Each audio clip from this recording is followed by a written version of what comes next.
တငယ်ချင်းများအားလုံးပဲမင်္ဂလာပါဖူဒါကြီးပိုင် HK မှာပြန်လည်ကြိုဆိုလိုက်ပါတယ်ဒီတစ်ခါတော့ရခိုင်ကြက်တောက်ဆန်းချက်နီးလေးကိုပြန်ပြီးမျှဝေလိုက်ပါတယ်နော်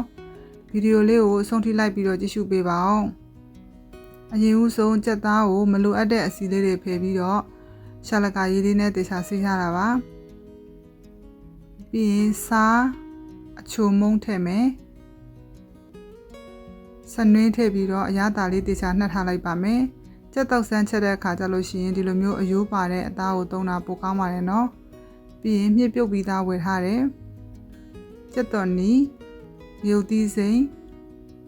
ဇပလင်ပြီးရင်တော့အရသာနှက်ထားတဲ့ကြက်သားပေါ့နော်မြစ်ကိုစားရည်လေးနဲ့စိမ်ထားပြီးတော့ရေဆေးလိုက်ပါမယ်နော်ချက်ဖို့အတွက်ကကြက်သားရဲ့မြစ်ရဲ့ကြက်တော်နီငရုတ်သီးစိမ်ဇပလင်တို့ကိုပိုင်းထားရလေးတွေပါနော်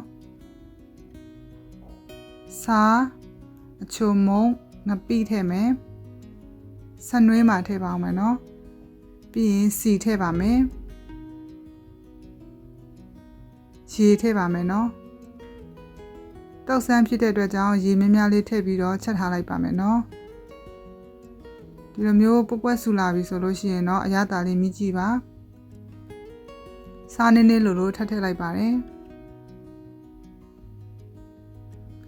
မြစ်ကလည်းပြုတ်ပြီးသားကြက်သားကလည်းကြာကြီးချက်စရာမလိုဘူးဆိုတော့ဒီလိုမျိုးအနေထားဆိုလို့ရှိရင်တော့ရပါပြီနော်အရသာကတော့ကိုလိုချင်တဲ့အနေထားကိုထည့်နိုင်ပါတယ်နော်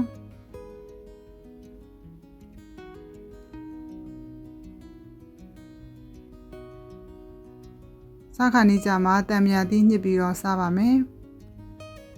ဗီဒီယိုလေးကိုအဆုံးထိလိုက်ပြီးတော့ကြည့်ရှုပေးရတဲ့အတွက်ကျေးဇူးတင်ပါတယ်ဖူဒါယာကြီးပိုင် HK YouTube Channel လေးကနေပြီးတော့ဟင်းချက်နည်းများစွာကိုတင်ပေးသွားမှာမို့လို့စောင့်မျှော်ကြည့်ရှုပေးပါဦးအားလုံးပဲကျေးဇူးတင်ပါတယ်ဘိုင်ဘိုင်